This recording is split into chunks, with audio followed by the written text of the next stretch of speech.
Assalamualaikum warahmatullahi wabarakatuh. Perkenalkan, nama saya Fiona Amarta Putri dengan NIM 15111519060.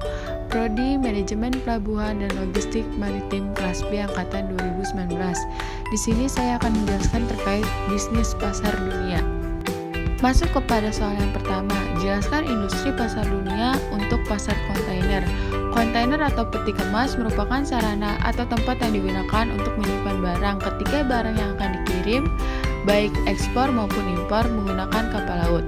Hal ini dikarenakan dengan adanya kontainer menjadikan barang yang dikirim semakin aman dari resiko hilang atau basah maupun rusak. Di era 4.0 ini, kontainer sudah merambah ke pasar dunia, termasuk Indonesia.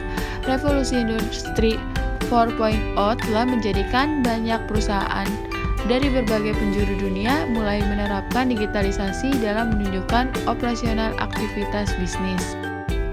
Pasar industri adalah pasar yang dihasilkan oleh perusahaan dan individu yang membeli barang dan jasa untuk digunakan kemudian dalam proses produksi produk mereka sendiri. Di pasar inilah pabrik akan mengambil peran sebagai pembeli dan mendapatkan keuntungan dari penjualan.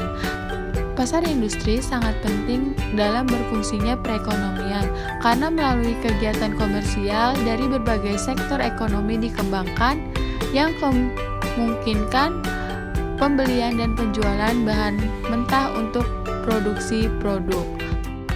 Terlebih jika cakupan dunia, maka membutuhkan kontainer sebagai media untuk mengantar hasil industri tersebut.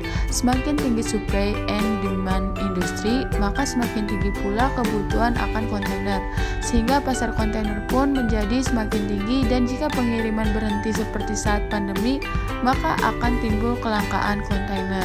Masuk kepada soal nomor 2. Jelaskan terjadinya penurunan industri global pada tahun 2019 sampai 2020, baik dari sisi kebutuhan kontainer, dari sisi kebutuhan kapal, dan throughput. Terjadinya penurunan industri global pada tahun 2019 sampai 2020, baik dari sisi kebutuhan kontainer, dari sisi kebutuhan kapal, dan throughput. Penurunan industri secara global terjadi di rentang tahun 2019 hingga akhir 2020, dikarenakan merabaknya wabah COVID-19 yang terjadi di seluruh dunia. Salah satu dampak COVID-19 adalah terjadinya lonjakan yang sangat signifikan untuk produksi dan perdagangan, yang menyebabkan adanya ketidakseimbangan pasar yang kemudian berimbas pada kurangnya bahan baku dan juga kelangkaan kontainer. Lalu potensi ekspor Indonesia menjadi terganggu hingga terhambatnya baik karena delay menunggu pulihnya harga freight maupun ketersediaan kontainer hingga tidak berlanjutnya kontrak. Soal nomor 3 yaitu jelaskan pentingnya kerjasama dengan operator distribusi barang kelas dunia.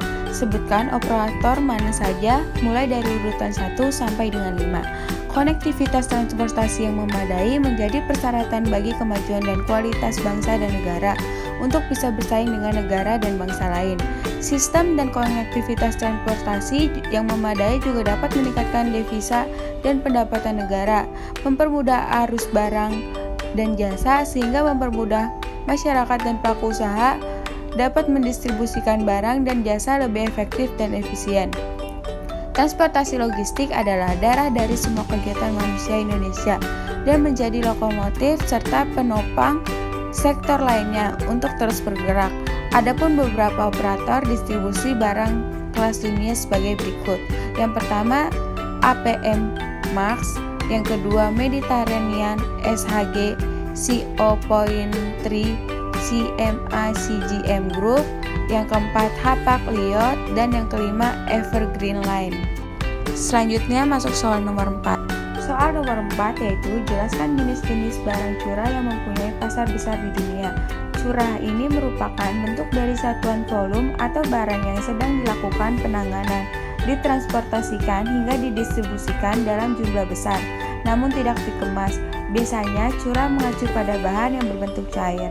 Muatan bahan curah menggunakan kargo tanker yang diangkut oleh kapal tanker, truk, kereta, atau yang lainnya.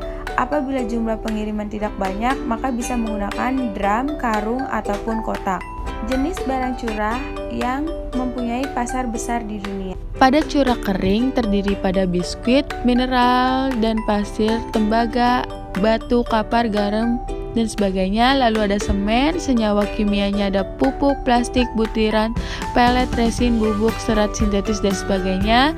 Lalu batu bara, lalu makanan untuk hewan ataupun manusia, pakan hewan ternak, tepung, kacang-kacangan, gula pasir, benih, biji-bijian dan peti, dan sebagainya. Lalu ada sereal yang terdiri dari gandum, jagung, beras, sorghum, dan kedelai. Lalu untuk curah cair yaitu senyawa kimia cair murni maupun tidak murni, lalu minyak bumi, bahan bakar, gas alam cair, minyak goreng, minyak nabati, dan sebagainya. Lalu masuk kepada soal yang terakhir. Jelaskan negara mana yang melakukan ekspor sebelum masa pandemi. A. Teknologi yang terbesar dan sebutkan sampai 4 besar. Yang pertama yaitu Amerika Serikat, tercatat sekitar 6% dari PDB negara Amerika Serikat berasal dari ekonomi digital. Kedua, Jepang. Pada tahun 2016, pemerintah Jepang menginvestasikan sebesar 26 triliun yen untuk perkembangan teknologi dan usaha kecilnya selama 5 tahun ke depan. Lalu ketiga ada Korea Selatan. Salah satu perusahaan terbesar yaitu Samsung. Yang keempat, Jerman. Jerman dapat mengeluarkan sebanyak $116 atau setara 3% dari PDB-nya hanya untuk penelitian dan pengembangan teknologinya.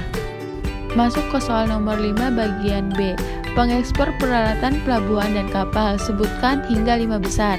Yang pertama adalah Cina. Cina industri pembuatan kapal dan peralatan pelabuhan di Cina menyumbang lebih dari 37,2% dari pasar global. Kedua, Italia. Italia menghasilkan 5,17 miliar US dollar dalam penjualan kapal dan alat bongkar muat.